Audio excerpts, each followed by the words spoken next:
Welcome to Mindset Mastery Moments, the best growth mindset podcast recognized by Million Podcasts and ranked as a top mindset podcast by FeedSpot. We're proud to be in the top 1% on Listen Notes. Join Dr. Alisa Whyte as we explore powerful insights and strategies to elevate your mindset. Let's dive in.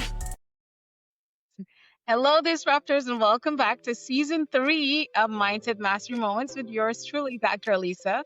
On today's episode, we are diving into a story that proves just how resilient the human spirit can be. What happens when someone who seems destined for success, an Ivy League scholar, a young man filled with promise, finds himself spiraling into addiction, homelessness, and incarceration? What does it take to not only survive rock bottom, but rise, rebuild, and step into a life of purpose and impact? And you know we're suckers for impact influence. My guest today knows this journey intimately. His story is raw, it's real, and it's a testament to the power of self-forgiveness, redemption, and the mindset shifts that change everything. I'm speaking about Mr. Ken Miller.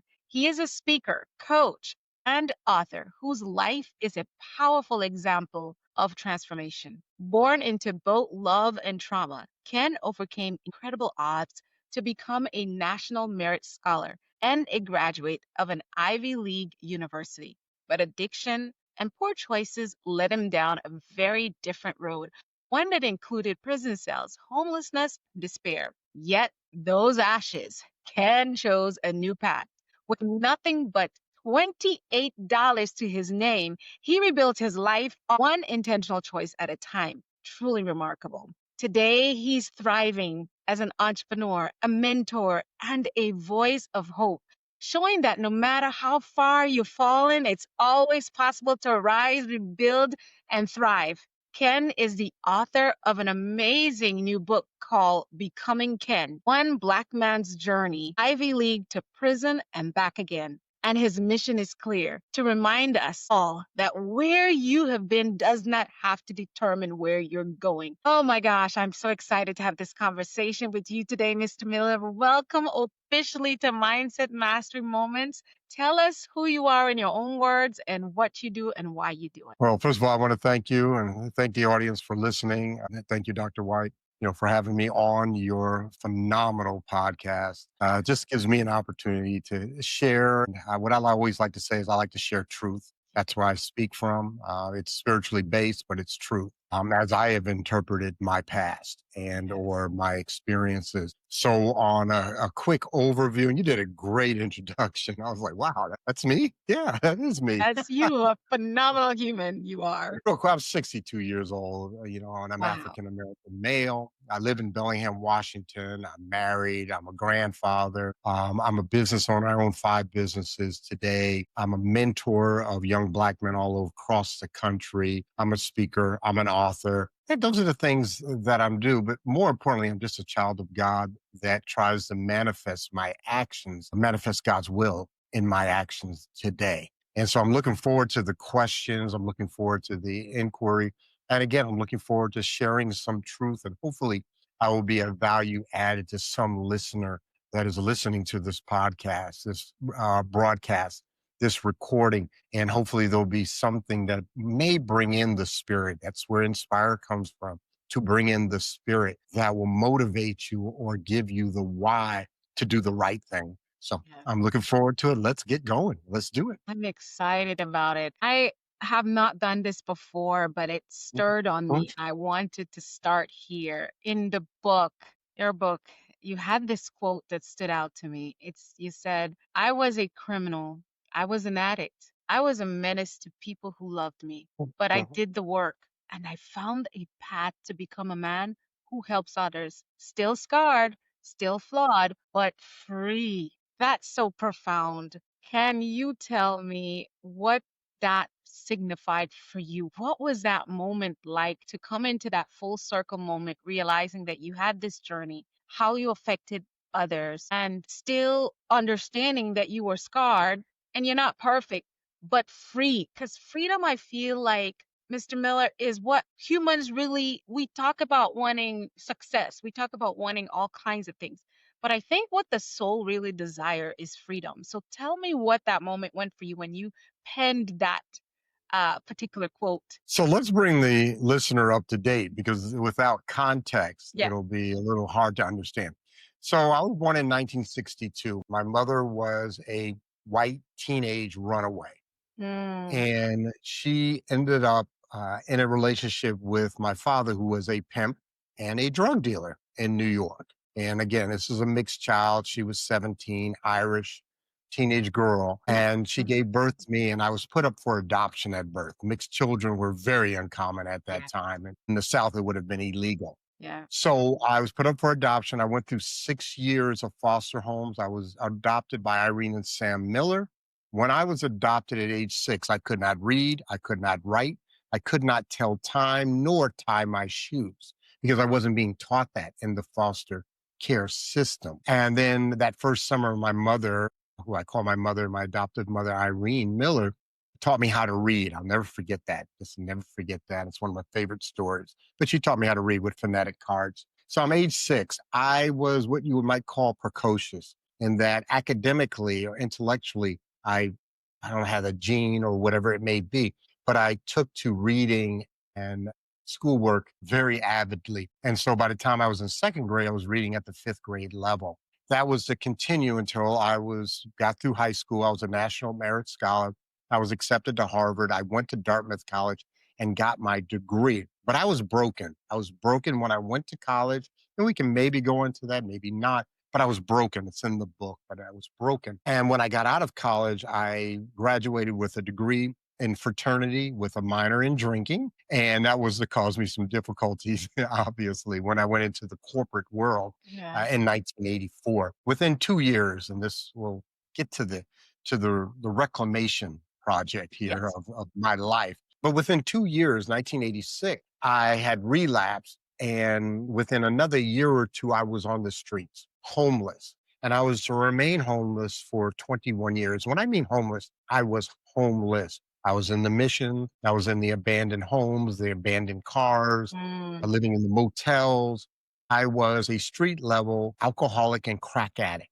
mm, And also, due to those afflictions, substance misuse, I also became a criminal. And I was convicted 3 times of felonies. I spent mm, many years behind bars in mm. medium custody penitentiaries. But those, again, those are just the repercussions. Those are the byproduct of decisions Yeah. that I made in those drug addled years. Yeah. So in 2004, September 22nd, I was arrested for the last time, I hope, and I was sentenced to 6 years for 3 years. Well, I did 3 years. I was sentenced to 6 years for possession of controlled substances, but more importantly, for sales of crack cocaine. Mm, And I did it 3 years, got out, and this is where the recovery begins, was in prison. And with the question you said, when did I get to the point of the sense of being free? That took mhm. years.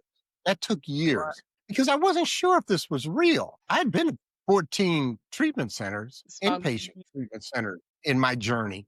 So is this one going to be real or is it not going to be real? And I needed time. Yeah. I'm coming up on 21 years clean and sober. Ooh. And not only that, I've just, ah, I was talking to someone yesterday. I mentor young black men all over the country. And I was talking to one of my mentees. And I said to him, it's all right to be well. It's all right to be well. Mhm. You don't always have to have a problem. You don't. True. And Woo. and I don't. I mean, I'm Mm, well. I'm well. yeah. And the beautiful thing about being well, and this is not of ego, this is not of hubris. This is and the reason I say this is that it allows me to work with others. Mhm. I'm not always working on me. Yeah. I'm not trying to be perfect. I'm not trying to be in this state of being that I have I'm in nirvana. Just, that's not me. I'm a doer. And Yes. because I am well, and what I mean by well, I have high self esteem and Mhm. therefore I have competency to life. Mm. That's who I am. That's Ken Miller.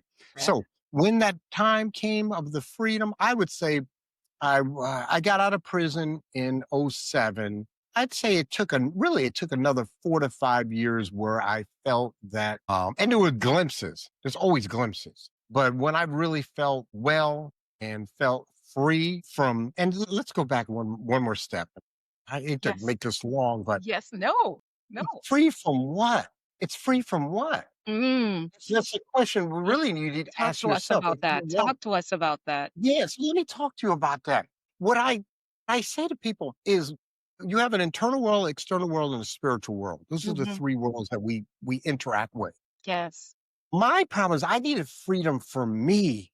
I was in an Um, adversarial relationship with self throughout my addiction, throughout ooh, my childhood, and that I'm always fighting me because I have these yes. scripts. I have these self-talk, Mm, especially the self-talk.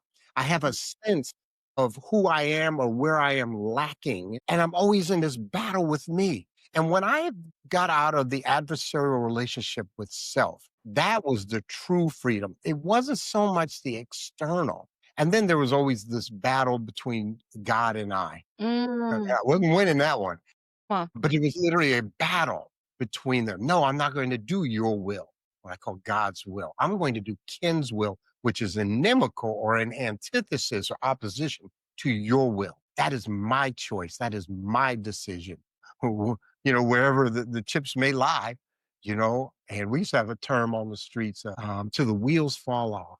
And my wheels fell off a lot of times. Yes. Right. They sure And did. again, the miracle for me Mm, is that I'm here speaking to you. That's a yes. miracle.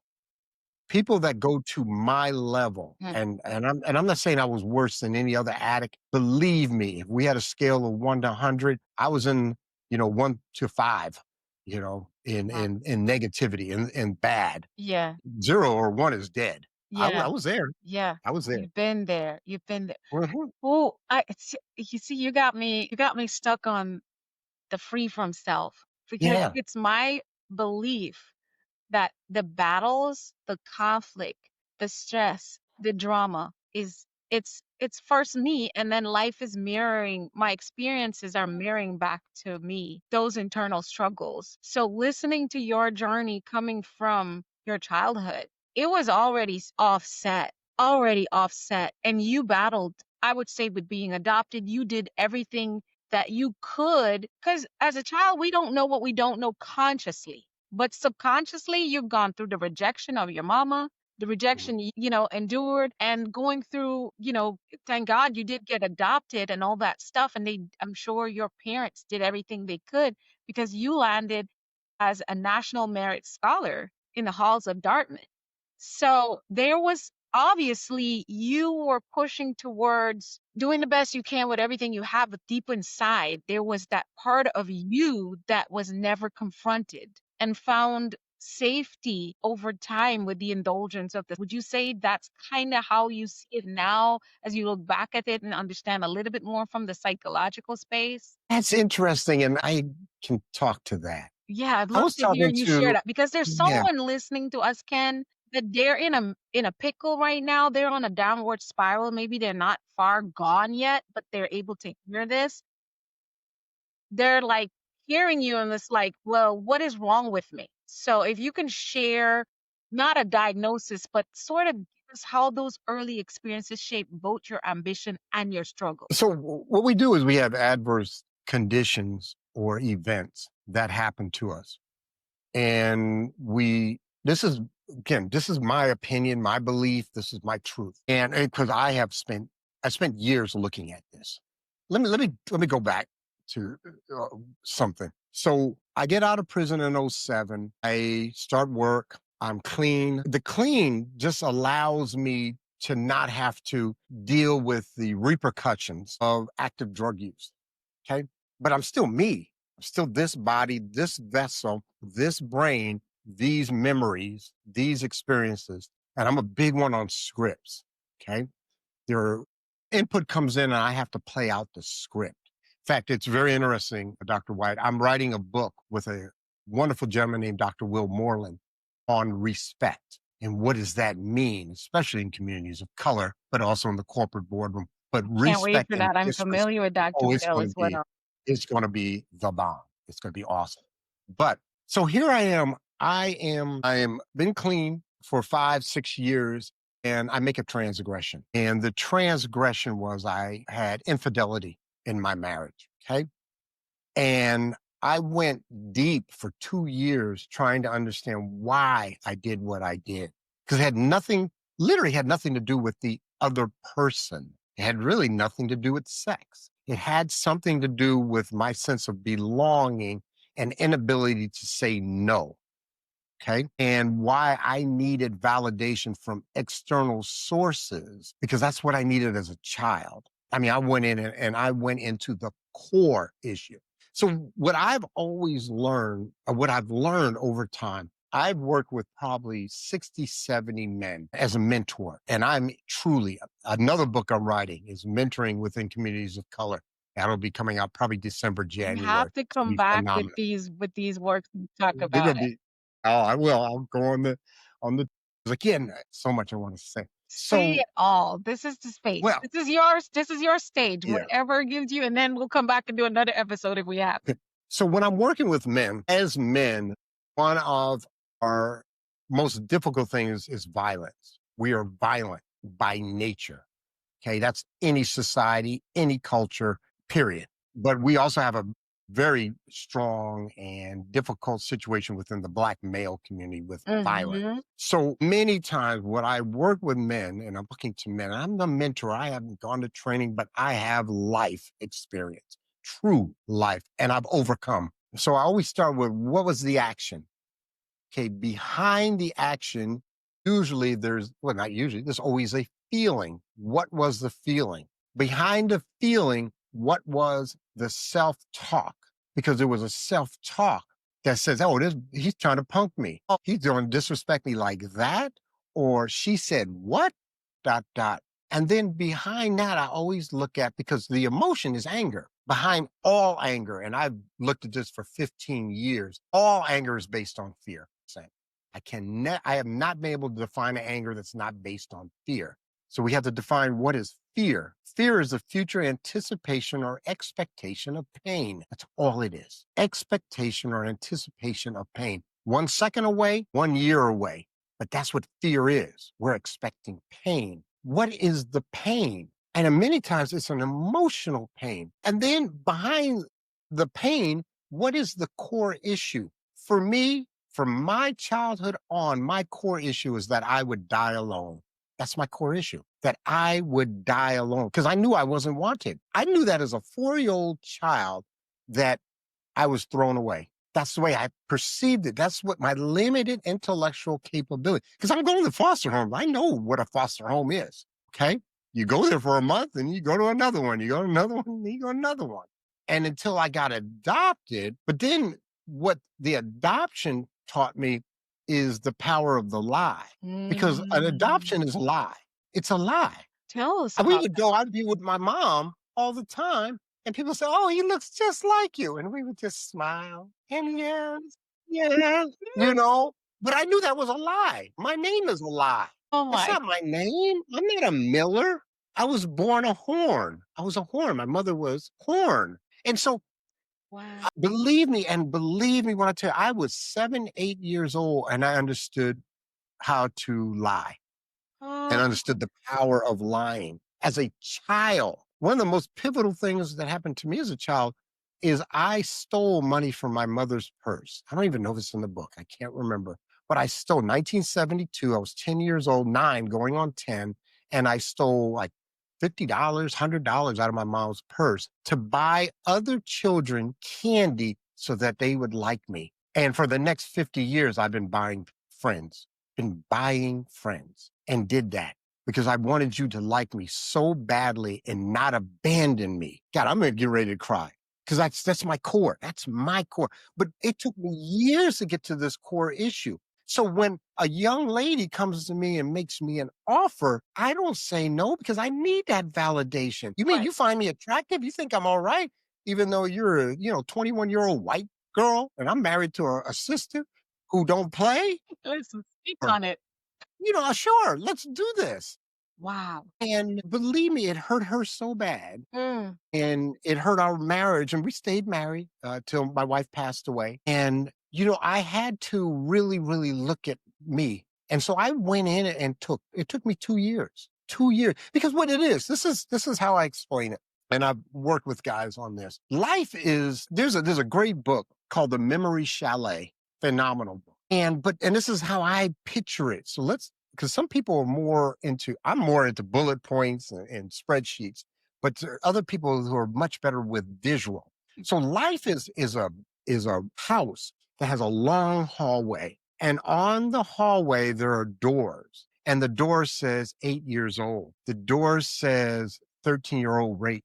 The door says brother killed at 14, and that's a door. And we walk up to the door, and we're afraid to go into that door. We're afraid to go in there, turn the lights on, and observe the set pieces that are in there, because that's a truth. There's a truth in there. And many times, and I've done this, I say, hey, bro, I'm working with a guy. Let's go in there together. Let's go in there together. I'm here. And whatever you say is going to stay here. I've heard everything from child molestation to murder, talking with men. That's what I do, because they know that they're safe there. But let's go in that room. Let's turn the light on, and let's take away the power of the negative secret. That was my big thing for me getting cleaned up, is I had to take away the power of the negative secret, because I had all these secrets, because my fear was, if you knew me, if you truly knew me, you would reject me. Remember, abandonment is my core issue, that I was going to die. That's what I'm saying. Die alone. That was my greatest fear in life. So we create defense mechanisms. We create environmental cues, environmental relationships on how we deal with people, so that you will not reject me. One of my gifts, and I still struggle a little bit with saying no, just saying no. And it's one of the strongest and most important things that an individual has to learn, is to establish boundaries and be able to say Yes. no. Yes. Okay. So that's just a little bit on what I've done to work on myself. So many life fruits just came out. I mean, I walked that journey with you, going through everything, because you literally give us so much to think about. I mean, you did answer that question, my dear brother, so many. But someone who has either been adopted or Mhm, with someone else, or however, because like where I came from, there's not adoption. You got dropped off. You got mhm. dropped off to an aunt's house, an uncle's house, a neighbor's house, Yeah. even a stranger's house. I'm from South America, Guyana, America. So that legal thing, once you got dropped off, no one cares as long as that child is going to school. So a lot of people have this identity crisis because they knew they don't belong where they were raised. You said that adoption holds so many lies. And I'm Yeah. sitting here thinking, when we look at the amount of youth in not necessarily even getting adopted, that are in foster systems, Mhm. and they're probably cruising along stores and people are saying to them, "Oh, you look just like them." And because some people also, like for me, I wasn't able to have children naturally. And so at one point, Yeah. my ex-husband and I were exploring adoption. And my Mhm. ex-husband was not so comfortable with the adoption because I guess for him, he's like, yes, I'm willing to love this child like as my own, but they're still not my own. And I had struggled with it. But then there's that child growing up and wanting to find its or her parents, even when they might have been adopted at birth. Is it because that lie exists? And then speak to that person who's listening who may have been adopted, and just specifically speaking to traveling through or moving through the concept of where it is a lie, a lot of it is a lie, a lot of pretense. How does that person pivot through that and find their way? What would you say to them? Oh, it's a good one. So I'm going to take it in a little different direction, but I'll come back I to know this. you'll do it. The difficulty is that we personify events. What does that mean? Let's talk about guilt and shame. Guilt is I did. I pled guilty every time I went to court. I knew I did it. That's just 1/100th of what you caught me for. Okay. But I did it. Shame is I am. And the shame is the killer. It's not the guilt. I was shame based. So you read the book. My big secret was I was a male prostitute. I turned tricks with other men to pay for my crack addiction. That's what I did. Yeah. I was so shamed about that for a couple reasons. Yeah. One, it was somewhat dangerous on the street to be known for that as a male prostitute Yeah. because people will take advantage of you. Yeah. And then in the penitentiary, it would have been game over. Yeah. So I had to keep that secret. There were people who knew, okay, especially some of the other working girls, because I knew some of them. Right. But it was my big secret. And because that's like the lowest of the low on the streets, especially as a male. Yes. You go out there, you can look at Friday, the movie. And it's just the lowest of the low. It's a yes, Okay. it is. It's a So thing. I had to keep that because, again, if you knew that, whether in the civilian world, as we call it, or in the street world or the penitentiary world, those are communities, Yes. you would treat me in a way that would deny me. Anything and everything. And so I internalized that as I am less than. Not that I did an event to pay for my crack or whatever, but I am less than. That's I am. We use the term I did something. God, I hate there's a certain word, but I am that.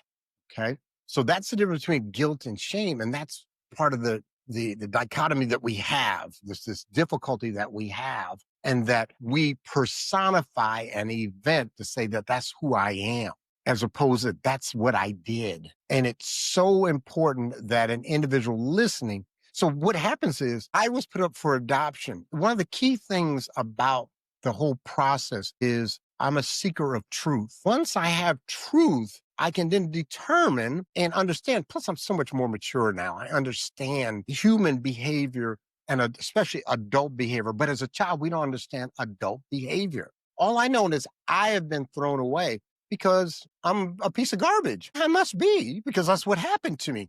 The event makes me who I am. And that's what I internalize. So the first thing I want to say to anyone who's, adoptive is that you're a child of God. You are lovable. You are worthy. This is an event. This was a card that you were dealt. True. There are cards that people have been dealt and people will be dealt throughout the history of mankind. And you've been dealt the cards. How do you play those cards? How do you play the trauma? How do you play the transgression against self and your value? I was sexually assaulted as a man. I know that feeling. I know what it feels to be dirty. There's no shower that's long enough to get the feeling away. The feeling that I'm less than, that I'm treated in this manner by this man. I know that feeling. So I know the feeling. My dad shot my mom 6 times, came to shoot me. I know that feeling. I know the feeling of being beat so bad that I'm in the hospital. I've had my jaw broken twice, my eye orbital broken, my nose broken, but I've also known what it feels like to go kill someone on 3 occasions. I've gone to kill someone, didn't find him. In one, I wasn't successful in throwing him off the balcony, 3rd floor balcony on a motel, but I know that. But I had all these traumas, but those are experiences. I'm not that person today. I say this all the time. Please hear this, listener. I am a kind and gentle man. That's who I am. But that's a decision. And then it has to be manifested with action. Yes? Did you have something? Mic drop. Woohoo!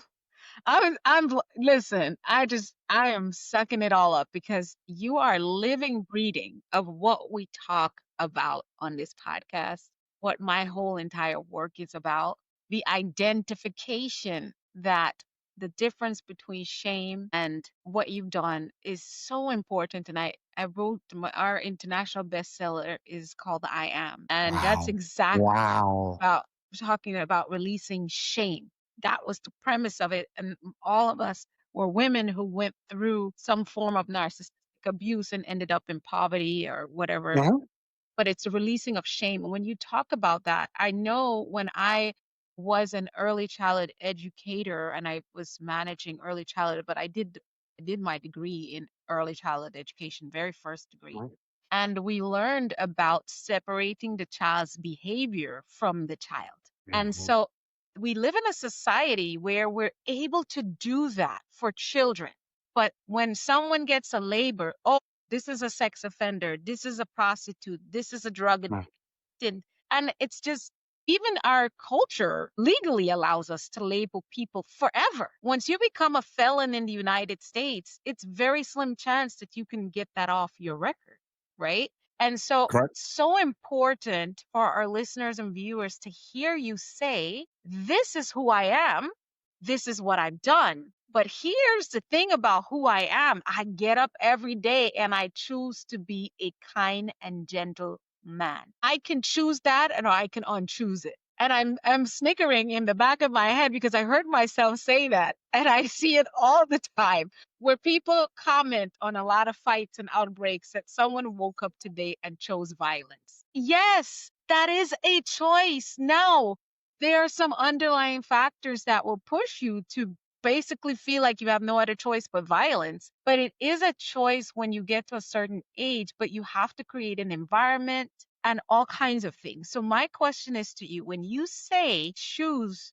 to continually see myself as a kind, gentle man, what does that look like as we try to help our listeners and viewers understand how that choice is made? Because I'm sure someone's listening. It's easy for you to say now you're recovered. It's easy for you to say because let's face it, statistically, nearly 70% of people who leave prison are rearrested within 3 years, right? Yet Mhm. you, Mr. Miller, walked out with nothing but $28 to your name and you chose a different path. What was that mindset shift and what kept you becoming? Because they're listening and saying, hey, what is it that you choose to be a kind gentleman? What is that behind? But it's a choice. Tell us how that So works. let's, okay. So let's start with the kind and gentle.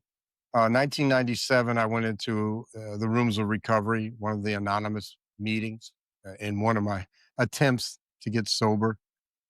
And sitting there in the chair, and a gentleman at the table speaking, and he said, I am a kind and gentle man today. And I about fell out of my chair, literally almost fell out of my chair because I was on the streets and no man would say that on the streets. You would be taken advantage of. Okay. You were Mark. And I'd never heard a man say that. I'd never heard my father say that. I'd never heard an uncle say that. I'd never heard a man say that. And you never heard anybody say it about any man either. It's not a common And thing. blew me away. Just, I mean, literally, that's why I remember the year, everything. Okay. So I go to the penitentiary. Let's rewind to the story. So there's always a pivot moment. And the pivot moment is it's a sublime, profound moment of this is where you were before and this is where you were after. September 22nd, I wake up in a closet. I have a pair of sneakers on, no socks, a pair of shorts, no underwear, and a t-shirt. Those are the sole possessions I owned in my world, period. That's it. And I knew I was toward the end. And what happens is you first lose hope and then the body will go soon after. And I was down to the mustard seed of hope that there was anything better that was going to happen in my life. And I was suicidal. I had already tried to commit suicide on a couple of occasions before, but this one, I truly believe I was going to be successful if I could not go to treatment again. So I called my mom up, who I was not allowed in her home because I had burglarized her home, only child. And of course, that had hurt her tremendously, and asked her if she would give me a ticket to the treatment center in Seattle, Washington. I was in Reno, Nevada. She said, yes, ticket will be there at 6 o'clock. All I had to do was make it till 6 o'clock. I had no money for the bus ticket. So I went out and hustled and ended up getting paid a $10 rock of crack cocaine as payment for the hustle. I took the rock of crack cocaine, one of the only 2 times in my life I have not smoked up all crack cocaine that was in front of me. And I went to sell it. So I had some money for the bus and, for food, because it was going to be a 2-day bus ride. Sold it to the undercover cop. And this is the beautiful part. I'm sitting there waiting for the paddy wagon, because they literally have a paddy wagon, pick you up because they had made a sweep of the streets. And I'm crying. I'm crying. Grown man, street addict. And the cop comes up to me. He wondered if something was wrong. He said, are you all right? I said, I'm fine. And he said, what's wrong? Why are you crying? And I said, because I'm going to live. I'm going to live. I can do prison. I've been to prison twice before. I have no problem with prison, but I can't handle me because I'm in an adversarial relationship with me on the streets. I can't do it. I was going to die. And so I was crying tears of joy that I was going back to the penitentiary. So we fast forward a month into my stay. It takes 3 months to go through the court system to be sentenced and go to prison. And I'm lying on the bunk in Unit 13, Par Boulevard Jail. And God and I had a conversation. Really, God was talking to me and I decided to listen. It's a big difference. And I listened. And what he said, and this is my story. What he said very simply was, this is not going to be easy. It's not going to be without discomfort, but I will be there. I will be there. Just do the next right thing. And I got it. I got it. I've been cool ever since. I've been cool ever since. And at least in the world of drugs and alcohol, there are still things I had to work on. So let's talk about what I had to work on. And listeners, I want you to hear what decision I had made. Choices we have, decisions we make. That's the difference there between a choice and a decision. A decision means that we're going to put action and we're going to have intentionality behind that choice. That's the decision. Okay. I choose to go to the store. Yeah, that means I'm going to probably go to the store. I decided to go to the store. That means I'm going to put some action and volition towards going to the store.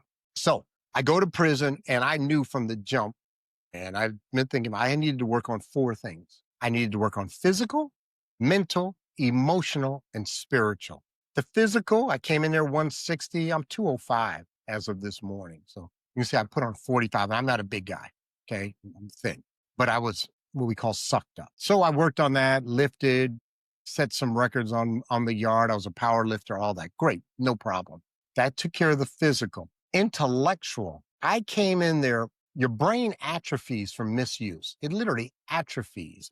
The cells, the neurons do not click because you don't use them in an intellectual. So my vocabulary shrunk. I had some words that we can't say on this podcast, but I had some words, but it was small. I had a small vocabulary. I would read a paragraph. This is what happens after, 15, 20 years of drug use. I would read a paragraph and I could not tell you what the first sentence said. I couldn't remember by the time I got to the last sentence in the paragraph what the first sentence said. That's how bad it was. So I began reading, and I ended up reading my best year. I think it was 2004 or 5. I read 160 books, and I read nonfiction.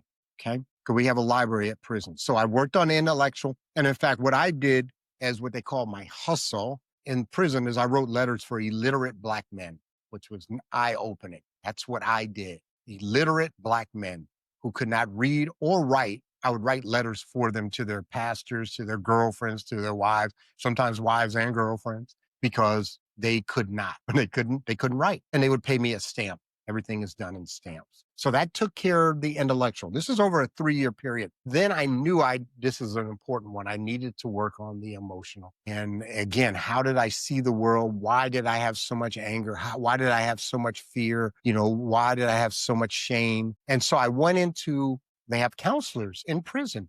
And I'll never forget, it was a white lady and I'm sitting down with her, civilian, we call them civilians. And I'm sitting down with her and I said, how many do you have on your caseload? And she's not really supposed to answer that question, but she looked at me. We had built, this trust over time because I was consistent coming in. And I'll never forget, she said 2. There's 1,100 men on the yard and 2 men were availing themselves of this free resource to get counseling. I'd go to NA and AA meetings and it would be me. Sometimes I'd be the only one there, but I was there. So I worked on it. And that's where I began to break away the power of that negative secret. And I talked to her about my behavior on the streets and the things that I had done on the streets and how I felt about the things that I had done. And so I started with one person. Then I went to a small group and shared about it. Then I went to a larger group. Now I stand in front of thousands and say, Yeah. I was a male prostitute that was based on shame. Yeah. This is what it did to me. Right. This is how it made me feel less than. Now I can sit in front of you. And I say this sometimes, I don't care if you like me. I don't have it as a message. Exactly. I have a lot of people that like me. Yes. Dr. I Whyte. love you. They like me. They like me. Yes. They love me or like me. Yeah. Love me. Yeah. You tell me I All love you, of it. Ken. All of that. But I thought I needed everyone To to like approve me, of you. Yes. prove to me, because I didn't want to die alone. And Mm. then again, I had to work on the spiritual. Okay. And the spiritual, so I looked at a lot of different religions, and now I have my own spirituality that I'm very, very comfortable. And this is very important because, in the end, and I say this to all the gentlemen that I work with and talk with, is if you have a spiritual presence, whether you call it Buddha, Allah, God, Jesus, doesn't matter. That doesn't matter to me, at least. That spiritual essence or spiritual belief has to modify behavior. Or you're just talking.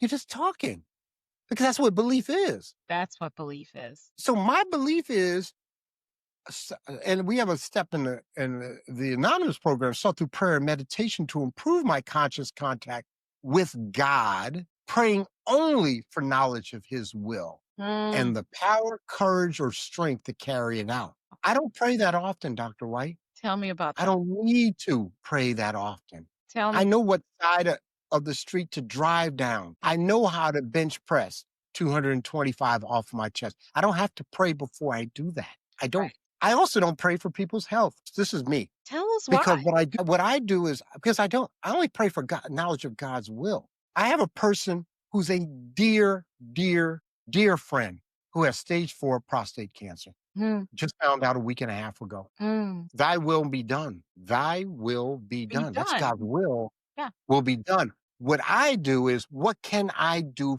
physically Mm-hmm. to assist you, support you in this journey through Yes. surgery, chemo, Right. and radiation? Right. I And support listen, that. Listening to you at first, someone might think, well, what is he saying? I got really curious. And mhm. what I'm hearing is a mindset of surrender. Ooh, you didn't want to go there, did you? You want to go there? We're Come going on, to go come on. there. Here's why. It's my Okay. personal belief, and I teach this all the time, Ken, that Mhm, you could go up against a tide, and you will drown before that tide turns around and changes mind about the direction it's going. And so mhm. I believe that life is that tide. And the only way for you to really make it when the tide rises or the tide is just tiding or just being, the water is flowing, is to flow like water. And for me, that is a place of power. It's Yeah. surrender. But you see, we have a negative connotation of what surrender looks like. If, Oh, it's freeing. right, if I tell someone, if the doctor tells me I have stage 4 cancer, Mhm. this is my mindset and where I live now. I wasn't always there, but now it's like, okay, so I'm not gonna go into, oh my God, how could this happen? Where I'm gonna tell you, this is Alisa, and I've had friends and loved ones sit with me through some of the worst diagnosis. I didn't have cancer, but I had a cancer scare a couple times, and Uh-huh. I did not freak out. I'm like, okay, so how do we know is for sure? What do we have to do? What does that mean? When that best-selling book I told you about, Ken, I was in Mhm. the hospital. My blood count was 6.2 and I was still bleeding and they couldn't stop it. And I was in the hospital in the book lodge. I got on Zoom and then went You back to didn't know. sleep in the hospital. Because here's the thing, if I had one more hour on planet Earth, and the book was launching, as long as I could physically get up. No, it wasn't a place. If I needed to rest, I wouldn't be on the Zoom, but I was able to be awake and I was talking to everybody. So why not get on the Zoom and enjoy it? And up until now, there's still video of me in a hospital gown because I didn't have any clothes yet. My point is, I was going to enjoy every moment of this breath that I was given, not out Mhm. of fear, but out of I'm alive. And when you go through certain things, I feel like you have a choice. You can keep fighting and resisting, or you can surrender and enjoy and live in that level of freedom that I can't give words to. Here's the mic, Ken. It's all yours. Okay.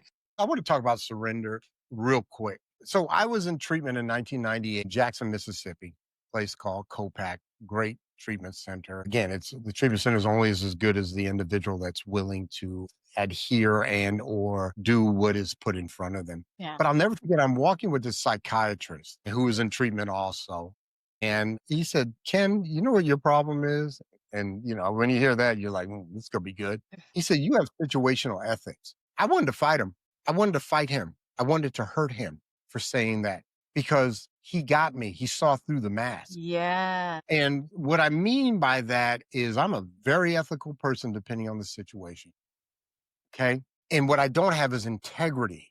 and Mm. that there's integrity in my ethical walk. This was me. I am very, very good now. Right. And what it means and why I wanted to go into that and that integrity is an integrity, just an adherence to an internal code of conduct and or Yeah. ethics Yeah. or behavior. And there's also congruence or alignment between what comes out of my mouth and what action I do.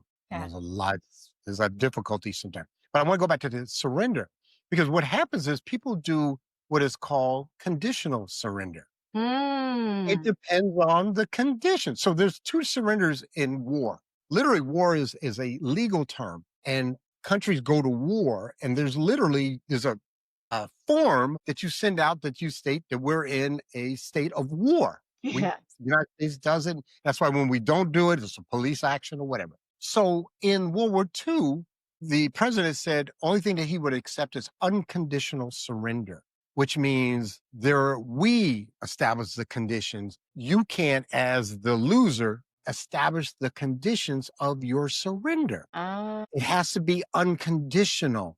And Japan didn't want to surrender because they thought you would do something to their emperor, Yeah. okay, which is quasi spiritual. So they didn't want to do an unconditional. And some historians think that thousands of lives were lost because the president, just in a speech, said, only thing we will accept is unconditional surrender. Right. Right? Because then it made them fight longer Yeah. until the bombs. But anyway, that's what we do in life. We do these conditional surrenders instead of doing an unconditional surrender because my surrender is to God. Mm. That's my surrender. Mm. I'm stop fighting you. Your will, thine will, not mine. Yes. I got to stop playing God because Mm. that's what I did. That's what pride is. The greatest sin is pride. Yes. I'm a God unto thyself. Yes. That was the number one sin. That's what got, if you did Paradise Lucifer Lost. cast out of heaven. Yeah. Yeah. You get cast out of heaven because he wanted to be equal with God. Yes. Satan did. And I cast thee because you can't. You can't do it. That's That's what I pride. say, the I God want to be a complex. God. And we I all know, have this a is God so- complex going on every now and then. Anyway, I have to get going. I have I another. know. Let's wrap it up here. Just Yep. a couple seconds where I just have to ask you, Ken, what is success for you now? Success for me now is watching my grandchildren. Success for me now is getting on stage and having people come up to me afterwards and thanking me. Success for me now is sitting across from a Black man with tears in his eye because his dream came true. Yeah. That's success for me. I am a very successful man. I love my life. I like Ken. Ken's a Yes. kind and gentle man. I love Ken. Kind He's and good gentle people. man. He's good people. He's And good. I'm glad to be that person. I live in this. So I get to hang out with me. Oh, I can't wait to hang out with you, Ken. I know that you have to go. So, Disruptors, you are going to have to tune in for part 2 of my conversation with Mr. Ken Miller. Thank you so much for being with us and see you on the next one, you all. Right?